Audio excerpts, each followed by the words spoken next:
Sa video pong ito ay makikita po natin kung gaano po si Rina kasinsiro, na siya ay talagang gumaling, at matuto, at talagang seryoso po siya dito sa makikita po natin sa video ito.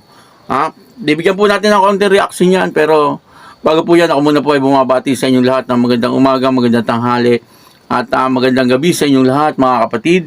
Saan man kayo ng panig ng mundo naroon ngayon, ay mag-iingat kayo palagi at pagpalain kayo ng ating Panginoon. Maraming salamat din po sa patuloy na tumatangkilik sa aking YouTube channel at nanonood sa aking video reaction. Patuloy lang po natin supportahan sila Kuya Bal Santos Matubang, Kalinga Prab, at Ate Edna Vlog. Kung nanonood po tayo ng kanilang mga video, ay wag po natin skip yung ads upang sa ganoon ay patuloy tayo makatulong doon po sa kanilang mga tinutulungan. Ito po yung video, kung saan ay makikita po natin si Rina, talagang seryoso siya, at talagang gustong niya pong matuto, talagang medyo siyempre makahabag po tayo, kasi nandoon po yung hangarin niya, na siya ay talagang gumaling na, at talagang siya ay matuto na, sa kanyang pinag-aaralan, po. Ang kabuuan po ng video ito ay mapapanood po natin kay Roda Mix Vlog, patuloy po natin suportahan si Roda Mix Vlog. Yan po ay talagang napakagaling na charity vlogger, at siya po ay isang kalingap, at napakabait na tao. Roda Mix Vlog. Ready, go! Sayang. Ready, six. Sayang.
Yun po, nakita po natin si Rina, nag-aaral, sa pagkanta, po. At ito ay parang isang papuri, sa ating Panginoon, ang kanya pong inaawit.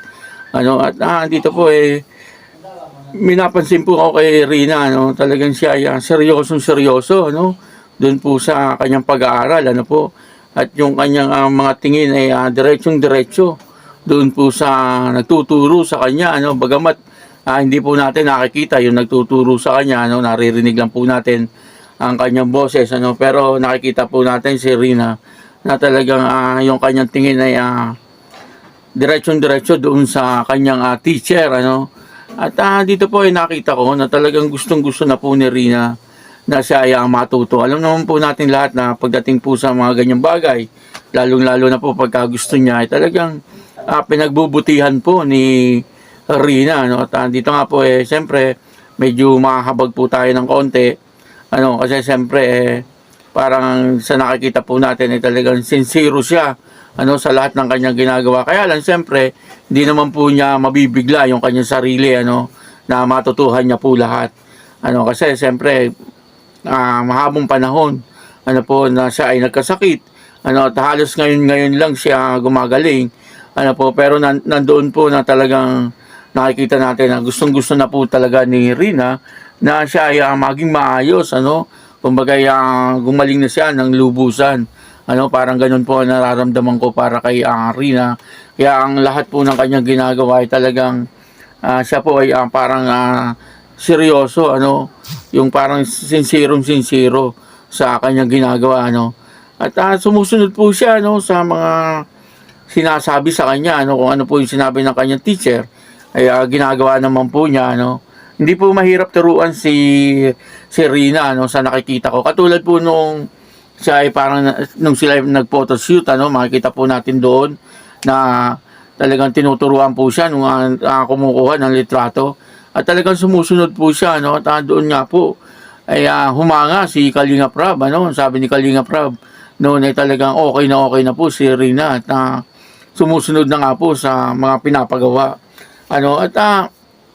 Kasi ang nararamdaman ko po, at nakikita ko po sa ngayon, yung mga huling vlog ni Ma'am Roda kay Rina o ni Kalinga Prab, seryoso po si Rina, sa lahat ng kanyang ginagawa, po. Kumbaga, parang ayaw niya rin po magkakamali. Kaya lang, siyempre, hindi po pa rin ganun kabilis, ang pag-pick up ng kanyang memorya. Siyempre, alam naman po natin na medyo sa ngayon, hindi naman po mabibigla, si Rina, Kumbaga, siyempre, dahan-dahan din. Pero, ang kanyang isip ay normal na. Normal na ang kanyang isip, medyo problema na lang, siyempre, yung kanyang pananalita. Medyo, yun na nga, lagi ko pong nasasabi, na medyo hindi pa straight yung kanyang pananalita. Pero, pag lagi po sigurong kakausapin, si Rina, katulad po nung ginagawa ni Ma'am Roda, excuse me po, magiging maayos po itong si Rina, At wala pong imposible, sa ating Panginoon. Sama-sama lang po tayo sa patuloy na pananalangin sa lubusang kagalingan ni Rina, At nagpapasalamat tayo siyempre na si Rina ngayon ay talagang nakikita po natin na ganyan na po siya, Hindi na po yung katulad ng dati. Napakalaki na po talaga ng improvement ni Rina. Sabi nga po ni Ma'am Roda ay malayo na ang narating nila. At tayo siyempre nagpapasalamat una sa lahat sa ating Panginoon. Lagi ko po itong napabanggitan. Na nagpapasalamat po tayo una sa lahat siyempre lagi ay sa ating Panginoon, sa Kalingap, kila Kalinga Prab, kila Kuya Bal, kila Ate Edna, siyempre higit sa lahat, kay Ma'am Roda na siyang nag-aalaga sa kanya.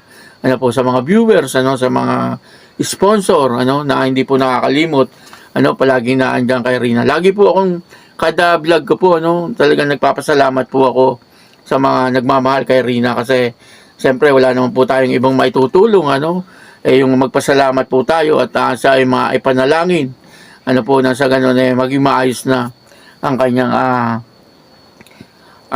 kalagayan, Yun naman po ang hangad nating lahat, na si Rina ay maging maayos na at kaya na niya ang kanyang sarili, kumbaga, ay hindi na po kailangan ng alalay, yung ibig sabihin, mawala na po yung takot, sa kanyang pagkatao, at yung kanyang lahat ng gagawin ay kaya na niya, kaya yung patuloy lang po tayo, sa pananalangin para kay Rina, at patuloy din po natin suportahan siyempre ang Kalingap, sa pangunguna ni Kuya Bal Santos Matubang, Kalinga Prab at Ate Edna Vlog, Ganun din po yung aking mga kaibigan, pakisuportahan din po, sila Rom A-Boy, Rondi TV mo, Marilyn Cunanan, MSG Channel, Rosbas Official, Dang Variety Vlogs, Victoria Mix TV, Ilocano OFW, Sarah 5 TV, Christy Permusilio, at saka si